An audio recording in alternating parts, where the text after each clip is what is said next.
Hello, everybody. I'd like to welcome to the Lonnie B. Harris Black Cultural Center. My name is Lorenzo Lowe. I'm a senior here at Oregon State, kinesiology major. I'm the graphic designer here at the Black Cultural Center. And today I would like to introduce and welcome Kate Alley to the stand. Can we give a round of applause, please?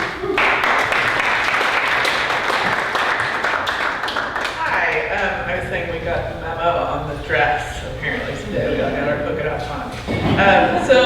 My name is Kate Ollie and I work for the Oregon Arts Commission. I'm a Percent for Art project manager. So anytime we have a budget over $100,000 in a state building remodel or a new building, I step in and help take that 1% of that budget and apply it to the art. I have to say that working on the cultural centers at OSU has been one of my favorite parts of my job because I think the idea behind these cultural centers, I really credit OSU for creating these and in that spirit of inclusivity, right? And so we had a great group of people on the panel, the selection committee with Jason Dorsett and Brooke Davison, and a few others really thought about what it would take to find the right kind of art for this space, something that would help give that sense of welcoming and also that sense of inclusivity. So we were lucky enough to have Baba Wage Diakite, who did the platters in the other room, as well as Jeremy Davis. And he's here today to talk a little bit about his work that you see here behind me, as well as the 25 portraits back in the back room. If you hadn't had a chance to look at those, make sure and do, they're beautiful. So let's have him say a little bit about his work.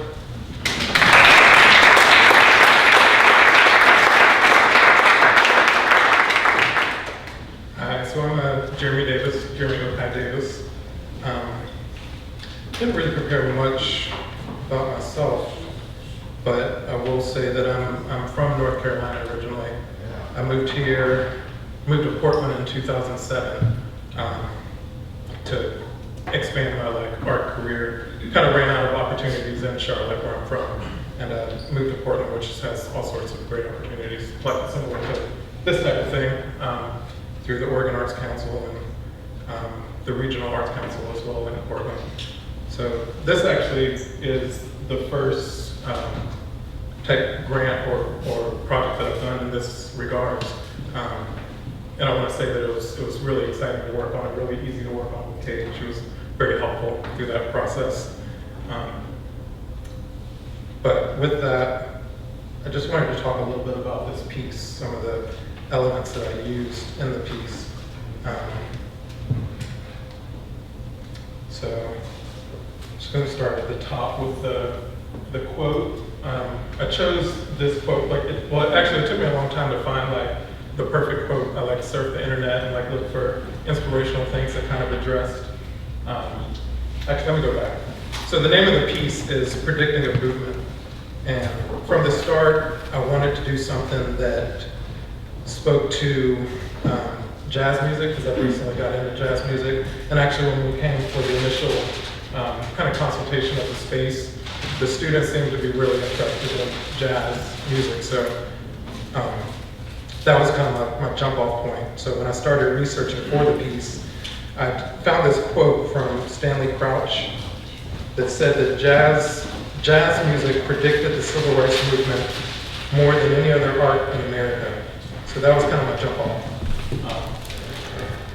So in my research, I wanted to find a quote, because with my art I work a lot with text, and I wanted to find a quote that embodied jazz music, the civil rights, as well as students and the youth and young people. And I found this quote from Ralph Abernathy, who was Martin Luther King Jr.'s closest friend. And it reads, "I don't know what the future may hold, but I know who holds the future." And I just thought that spoke really well to students coming in school and kind of envisioning what they can become or what they can do for the world or society. Below the quote,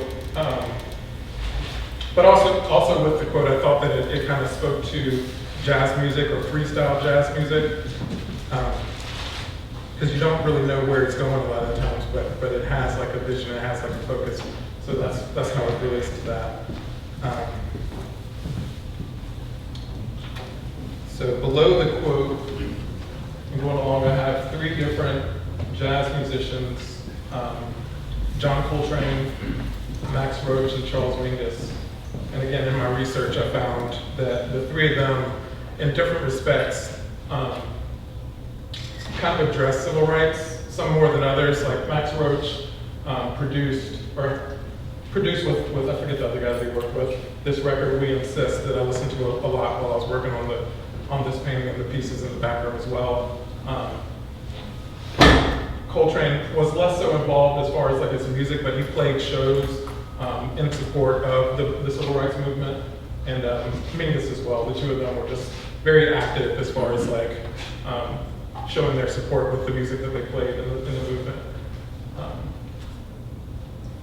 So if there were anything else about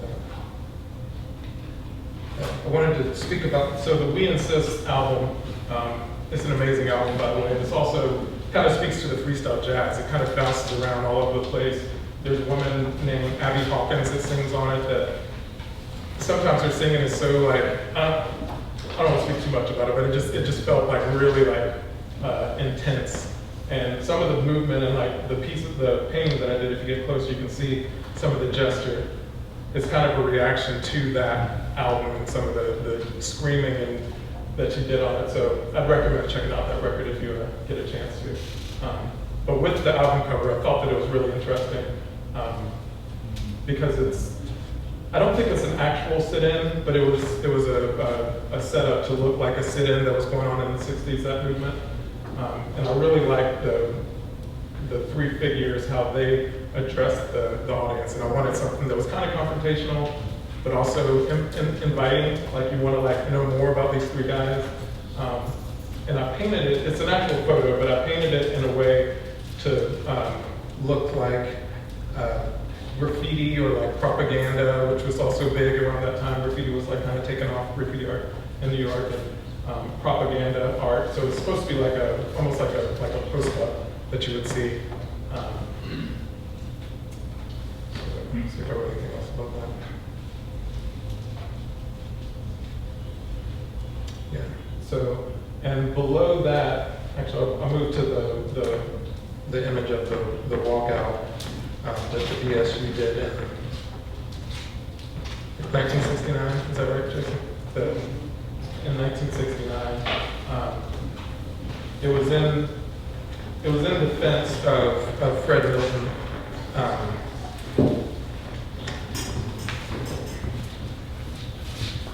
I'll just read what I wrote here. So I found this image I looked around and I found this image in the OSU archive of photos, and I really love this image because the same with the movement. The name of the piece is Predicting a Movement, and I thought that it was interesting having people actually moving, like the figurative and like literal idea of a movement. And the image was just really striking when I found it in the archive, and I wanted to put that on this painting.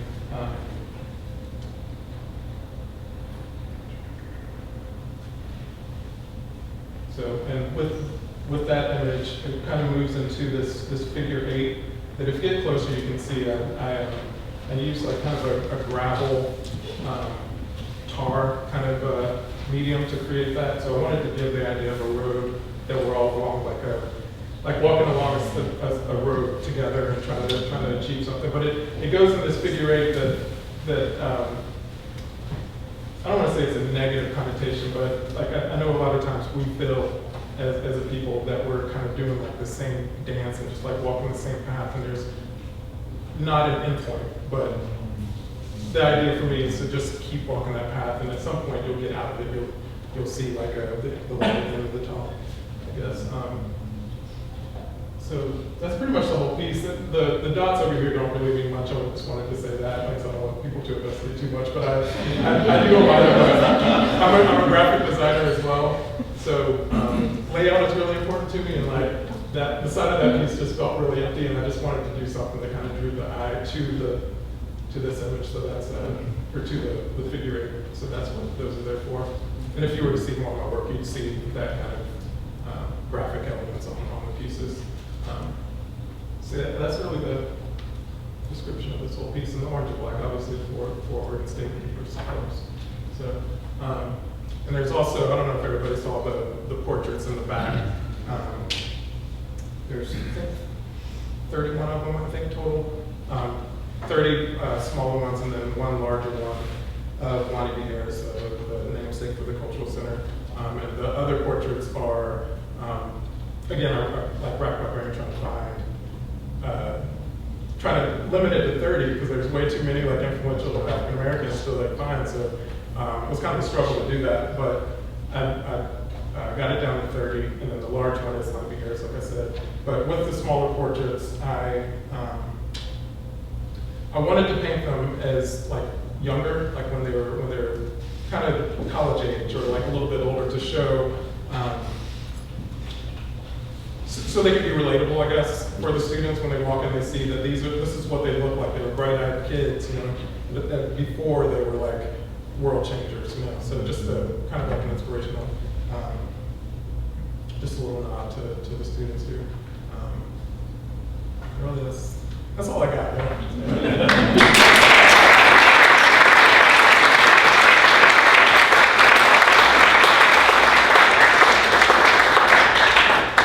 Let's get another round for Jeremy, please.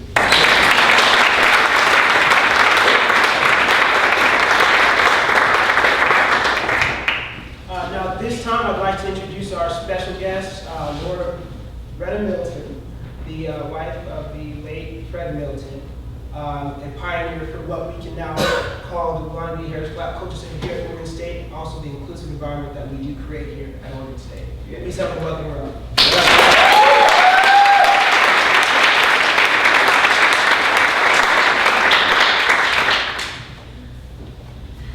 Good afternoon, everybody. It is good to be back at Oregon State University, my alma mater. I'm hoping that I can shed some light on the events that happened 47 years ago here that furthered the cause of social justice.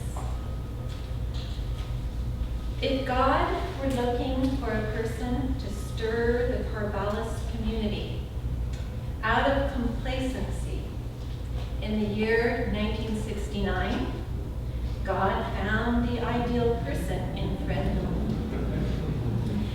Fred provided a powerful yet understated presence on the OSU campus that inspired and invited others to a worthy cause. He possessed an uncanny wisdom beyond his 20 years. He came by it through persevering from his below poverty level childhood in the bottoms of Arkansas to his school experience in Pasco and Richland, Washington, where he became the token black athlete in a sea of monoculturalism. Fred's father, his name was Monroe. He was part of the great migration of blacks from the South.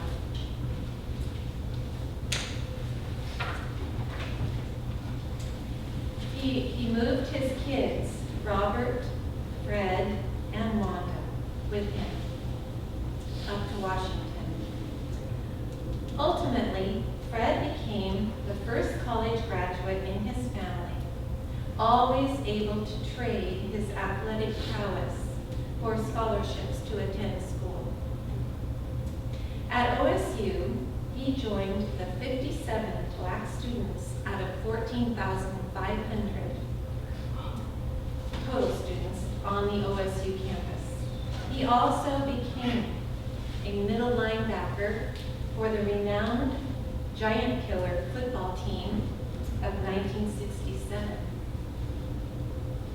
In what ultimately overshadowed any exploits on the football field, Fred became a catalyst for attacking the ever-powerful giants of ignorance, oppression, of injustice, and institutional racism. In February of 1969, God also seems to have set the table, so to speak, with courageous people from all walks of life who rallied around Fred and helped to articulate the movement, to be the foot soldiers and to carry on in the face of defeat. What a tremendous amount of courage it took for Fred to defy an order to shave off his Van Dyke beard. The loss of his scholarship, the ridicule of his coaches and his teammates, the wrath of the community, all of these were at stake. I wonder if visions of being hung from a tree passed through his mind. Was he aware of the rampant Ku Klux Klan history in Oregon? But it was time. On February 25th, the Black Student Union issued this bulletin. Should I come through? Okay, this is one of the original bulletins that they sent out across campus. They were asking the students to boycott classes and athletic events at Oregon State University. The same day, that very same day, Mike Smith and Rich Haar, they were the Black Student Union leaders, they led 30 black and white students onto the stage in Gill Coliseum to interrupt a Linus Pauling lecture event to announce the boycott and ask for support. It is noteworthy that Gill Coliseum is named after Slats Gill, who prohibited black players on his team, his basketball teams, for 36 years, his tenure at OSU.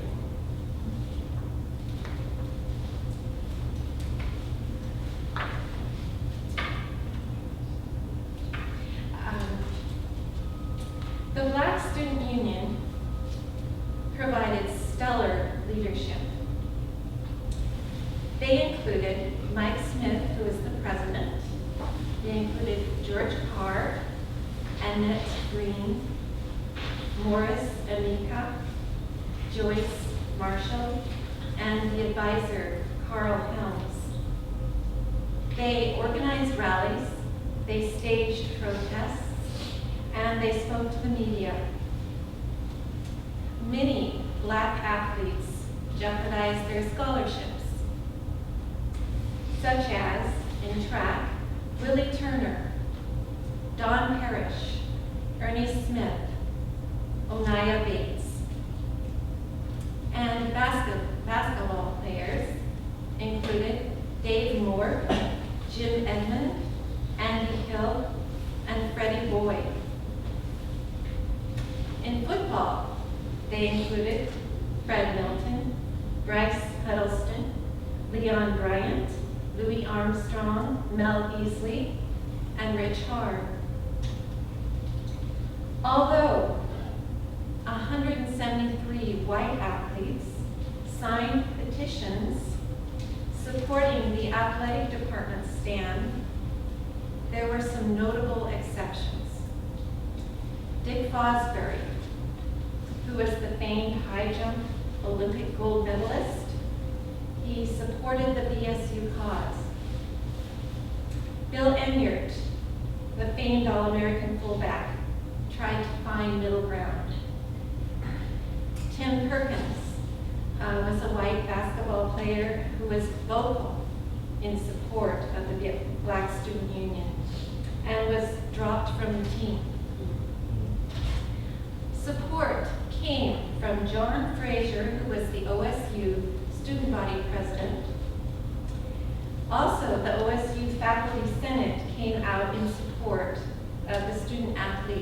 of student athlete rights.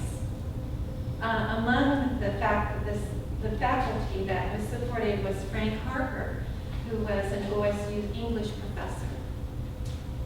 And from Portland's religious community, the Reverend William Wallace of the Maranatha Church stands out.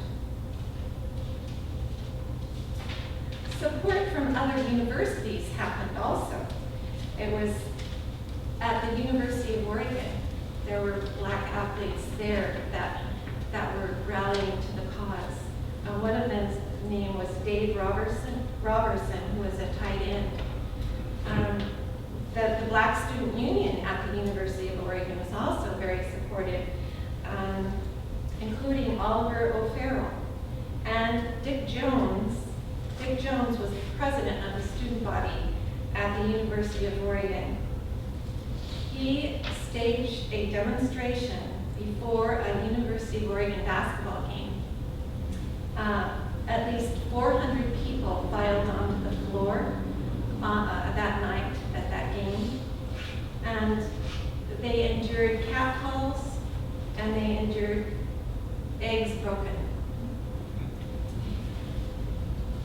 John Carlos, the Olympian who raised his clenched fist at the Mexico City Olympics, he came to support the Black Student Union's efforts.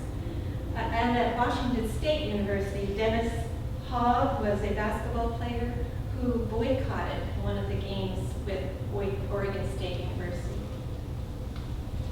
These are but a few of the many voices in this heartfelt struggle for human rights. And I would like to acknowledge one last person. Her name was Gloria Haniuk.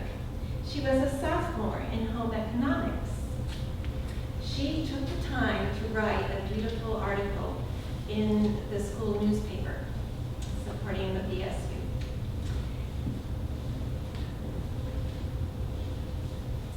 So I guess the rest of the story happened in May of 1969, which was kind of an official vindication that came out of a Human Rights Commission, the Human Rights Commission that was put together by OSU President James Jensen.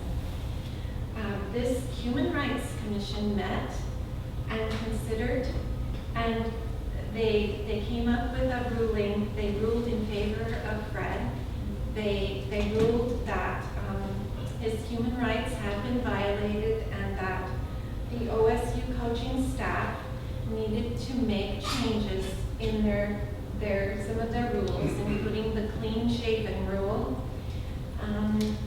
They also urged a speedy implementation of night classes on Black history and culture, which was to be established by the athletic department.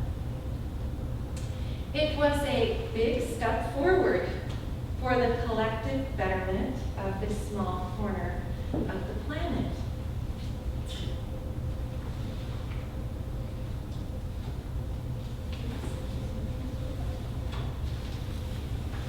Excuse me. Okay.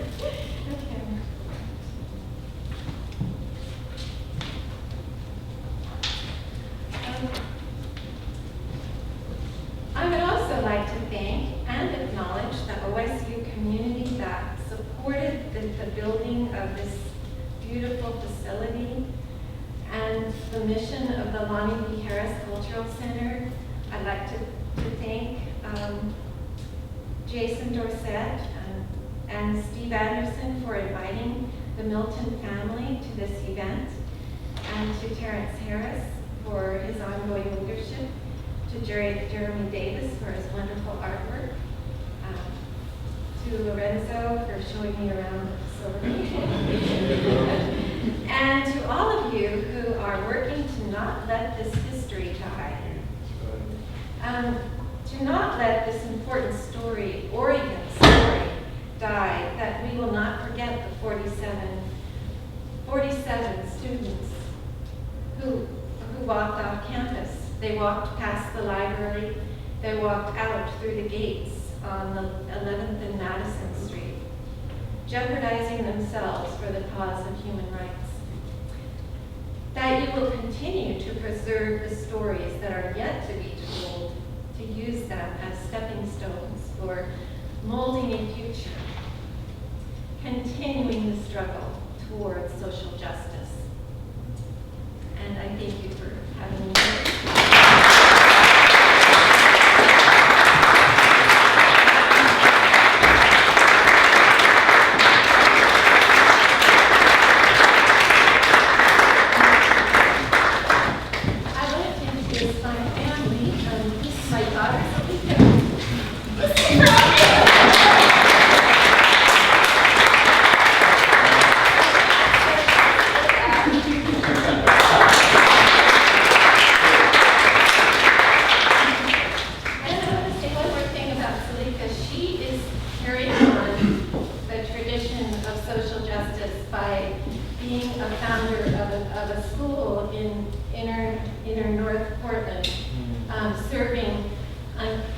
Underserved kids and bringing them up and creating more social justice in North Portland. Her school is called Kairos PDX.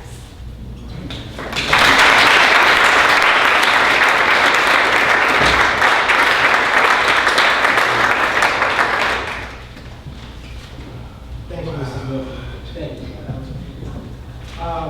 At this time, I would like to introduce our new Assistant Director of the Lonnie Harris Black Culture Center, Mr. Terrence Harris. A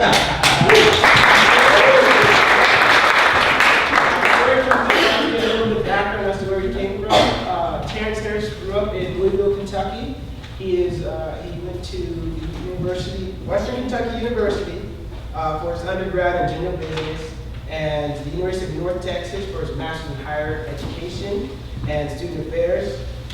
Before coming to OSU, he was at Stetson University, where he was the assistant director of student health and wellness and recreation. In his spare time, Terrence likes to connect with his fraternity brothers at Kappa Psi. He also likes to travel and spend time trying new things. Individuals who have worked with Terrence have described him as an individual with a dynamic leadership style and vibrant personality that motivates students to be the best leaders ever imagined. Terrence says, I believe my everyday mission is to be the vessel of students' development, and I'm elated to be given this next chapter of my life at OSU, among some of the nation's most distinguished faculty and student affairs educators. It is my sincere hope to be able to make a positive impact in the lives of all students, staff, faculty, and stakeholders at the State University. We welcome Terrence Harris.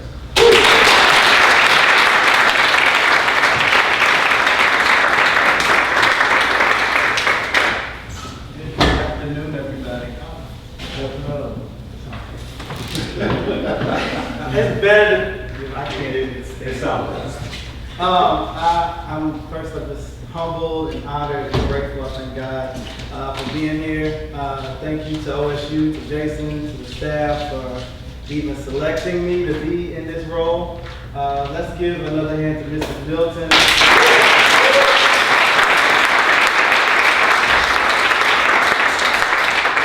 Thank you so much for that. That was very refreshing, and just to get a taste of history, you know, just to literally just, and I don't think a lot of students, even us as older, can reflect on that. And just looking at all of the archives over there, it's just amazing. So I don't want to keep going on. It sounds like it's going to be a long one. But I just want to tell you a little bit about me and what I plan to do here and hope to do at OSU. As Lorenzo said, I'm from Louisville, Kentucky, so I come from a single family home. You know, I'm the baby of 5. You know, my mother, she's a beautician, so she just graduated from high school. My father, he wasn't much in my life, but he didn't graduate from high school, so I was the first person, the first generation student to graduate from college and also go and get a master's. So I didn't have that to look up to when I was growing up. You know, I kind of was raised, my siblings, they're like 12 to 20 years older than me. So you can kind of imagine my life as a young person. So I didn't really have anybody to look up. My mother was just trying to do what she needed to do to just keep me going, you know. I lived with my grandmother and my mother, so those are kind of like it's kind of like, you know, the way I grew up. So going to college, there wasn't even, my mother she didn't want to hear about it, because the main thing from her perspective is how you gonna pay for it, you know. That's the background, you know, so we didn't have money, still don't have much. So, you know, just to know that and not even to be educated about school because you don't know about it. So I had to do a lot of, you know, searching, and just thankfully I had people in my life, mentors in my life, that kind of helped ground me and show me the ropes. So I went to Western Kentucky, and the first office that I grew a relationship with was the diversity office. That's how I learned anything about diversity. I mean, that was the office that gave me love, that showed me how to be who I am today. I pay homage to that, and I got involved. I was the president of our Black Student Alliance. I started off as a member, but echoing everything that Mrs. Milton shared with you was the things that we did. We talked about, we had conversations about fighting for our rights as students and learning, you know, being oppressed, going to class where I would go to the library, being some of my friends, you know, in Kentucky, it's not the most diverse state in the country either. And we were in the library, just going to the library, and somebody, I don't even think they had any affiliation with the university. Just sits there and, you know, you're like, hey, this nigga, what do you think is doing here? You know, it's just randomly like that. Not even, and not even a person of color. You know, we kind of use that as a term of endearment. That's not the case. Just really settling, you know, and being able to sit in the lobby and having students just, sometimes they would just be catty and doing cat calls. I maybe not to that extent, but I know what I can understand. So we had to sit there and talk about those things and be the voice for other students who didn't have a voice. And that, you know, that's where I really learned the essence of what a Black student union is, what an alliance is, and what the purpose of it is, right? So that kind of painted the picture, which afforded me the opportunity to get involved with Kappa Alpha Psi, my fraternity, and just really getting involved in student life. Y'all hear me without the mic? Yeah. Back so they couldn't hear, that's my turn. Okay. So pretty much after that, I went to grad school, I went to North Texas, and I got another chance to work with a lot of diverse students in the population, and realized, you know, I found who I was, learning and just realizing what my purpose was in life. I thought I was supposed to be a business teacher. That wasn't the case. You know, after many field experiences, I just realized that wasn't my role. And I had to find what my purpose was in life. And it's funny how God can reveal stuff to you and you don't even know, and it's right in front of your face. It was the same thing that I was doing every day that I was enjoying, but I didn't know I was making an impact on somebody. So that's how I got into being in student affairs, and I knew that the root of that was here, because I wanted to be the voice for somebody who was like me, maybe, who didn't have all of that, and to be that light. You know, I think I was listening to one of my frat brothers the other day, and it resonated with me when we think about our lives and what our purpose is, and you know, like not everybody is supposed to be, you think about your life is like a motion picture, right? So it's like a movie, and when you look at it, not everybody is supposed to be in your movie.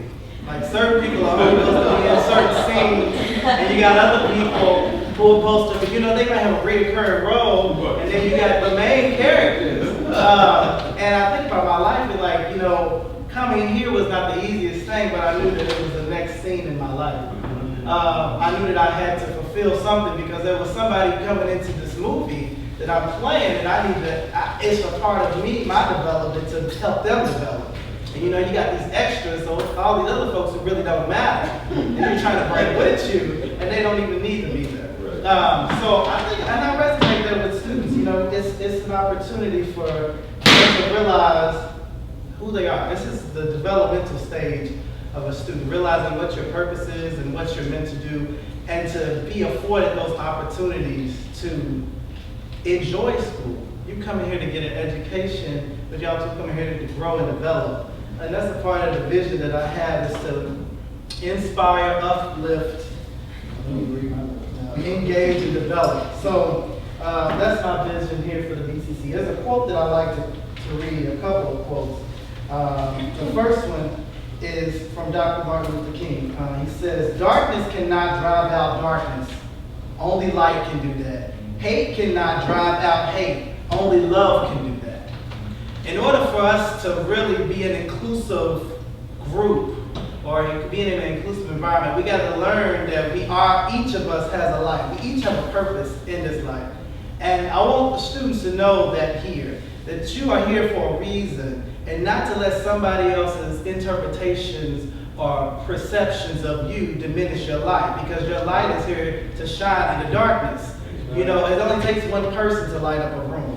Like, it only takes one of these lights to put some light in the room. That's just like one person. So don't let someone to define you because of what they think, or because they're inferior, or they can't handle you. So that's where I get out of that quote. And when you show them who you are, you show them the love, the hate that they once had for you is gone, because they can't handle that hate anymore, because you're showing them love now. Because even when you look at the movement, that's the real core of the nonviolent movement, is because it shows you something that no matter what you try to do to me, you're still not going to knock me down. That's right. And a lot of our students don't really know that. And I think it's important that they hear that. That's the part of being uplifted. And you look at the history, these 47 men and women right here, there was 57 at the school. 47 of them. I mean, do you think of that? Just think about that. I mean, and so they didn't let anybody to stop them or define them. And they made movements. This is the foundation of this very existence of where we're standing right now. It's because of that. Yeah. So it opened up doors. When you do something that you're supposed to do, it opens up doors that we don't even see. I tell the students every day, I said, you all realize that this is the foundation that was laid for you to be here. Now, 10 years from now, what do you think this is going to look like? What do you think it should look like? Because right now, you're laying the foundation for people that's coming after you. It's not about you. It never was about you in the beginning. So you have to think about the people that's coming after you. They didn't think about themselves. They thought about the people that was coming after them. That's why we're here now. That's the true essence of it. So I say that too. It's important, which is where I said we got to remember where we stem from. In order for us to grow, we have to accept our faults and also appreciate the process that we're in. So I got the opportunity actually, and I just met Donald, but he talked about it too. But I got to meet Dr. Maya Angelou when I was in undergrad. It was probably like one of the highlights of my life. And she reminded me of my grandmother. My grandmother at that point in time didn't really appreciate that. I don't know why. I think it was because it was just some other instances. They were actually about the same age too. But she reminded me so much of my grandmother, just of the wisdom and knowledge. Not necessarily the features, but the wisdom and knowledge of the individual. And the one thing that she left us was she was talking about letting your light shine. And it just always stuck with me. She spoke to a room of 800 people and just letting your light shine. Just let it shine, let it shine, let it shine. She had another quote that I like to read too. I think I read it at the Black Excellence. For Africa to me is more than a glamorous fact. It's a historical truth. No man can know where he is going unless he knows exactly where he has been and exactly how he arrived at this present place. So when we think about developing our students, I want them to understand where they are right now, accepting you may not be the star of your athletic team, or you may not be the brightest in your class, you may not be ace all these exams, or you may not be the best looking, and you got all these other people who try to outdo you, but it's okay, accept that, accept who you are. We are beautiful, we are a beautiful group of people. For so many years we've been told that we are not. So I want everybody, and it doesn't matter what your identity is, but we each have something that's beautiful within us, and to appreciate that. And when you look past that, you can actually see the other walls that you can break down once you step into rooms. How you can work across the table and within this community. That's what I want to see, is the community outreach, to be able to work with people, working with different departments, being able to build and creating some type of home. When you got students who come from a single family home, or they come from a broken home, and they don't have nobody to love them, they don't have nobody to cook for them, they don't have no brothers and sisters to talk to. When you walk into this place, this is what you want to feel, because this is what this is like a home. It may not look like a house, but that doesn't mean you can't make it a house, right? So I encourage students every day to think about that.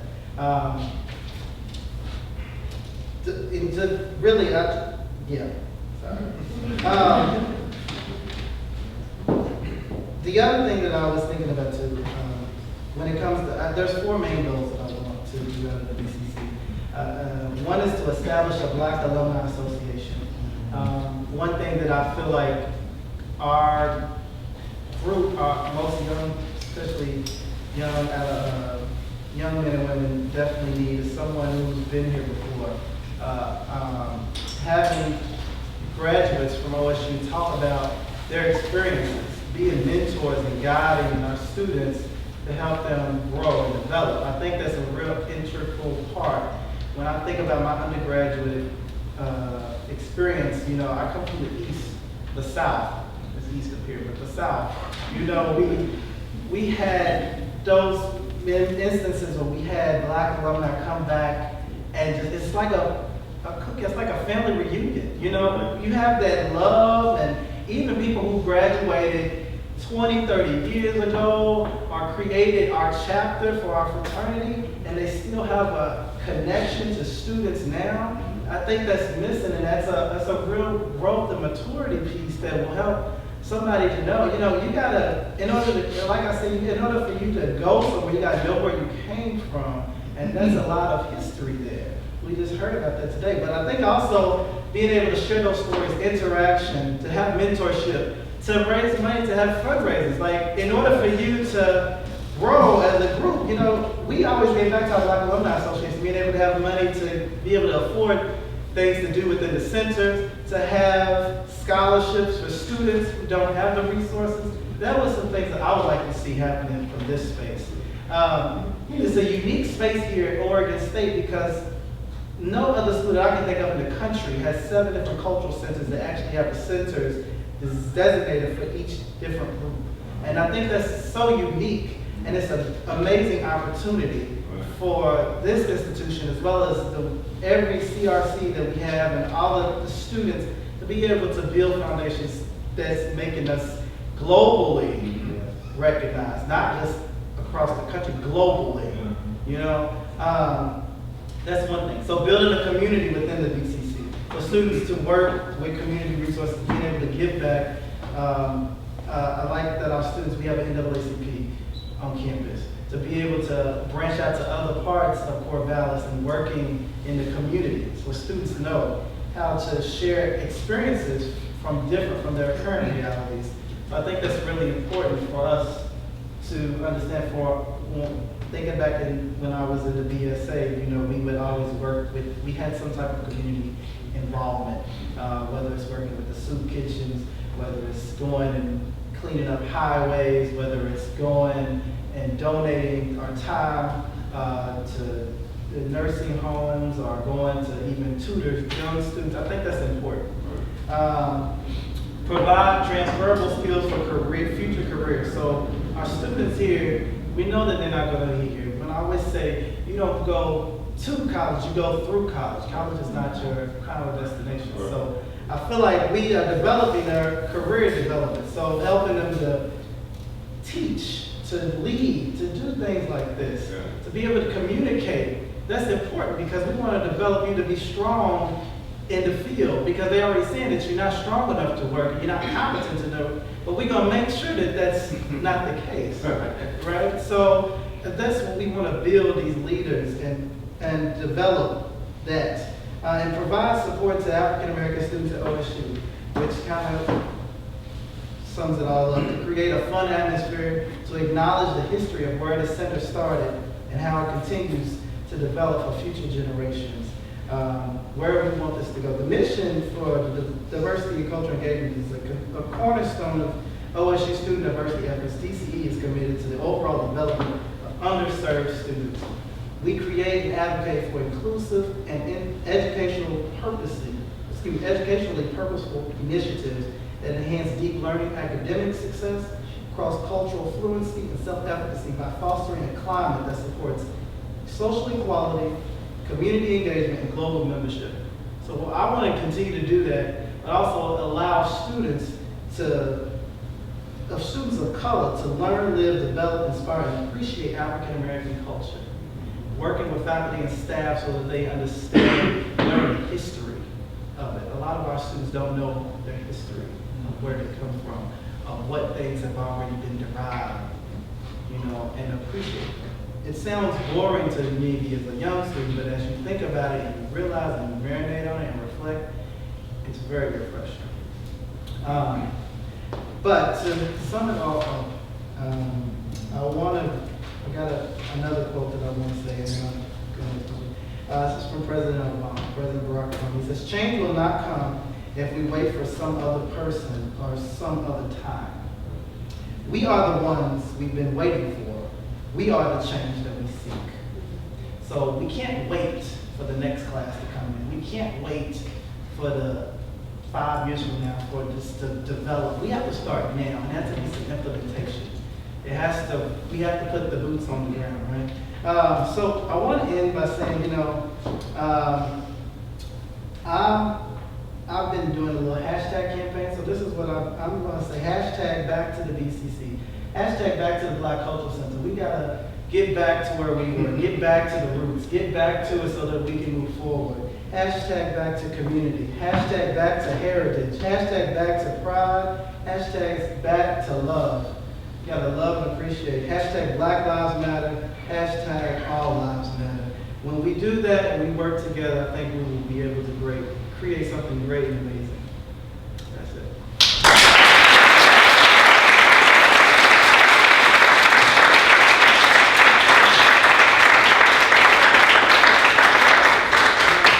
Does anybody have any questions, comments, or concerns?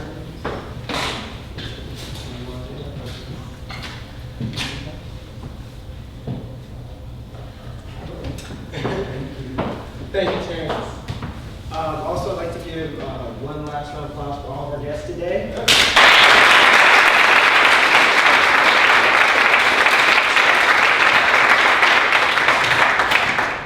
That will conclude our event for today. Thank you for coming out.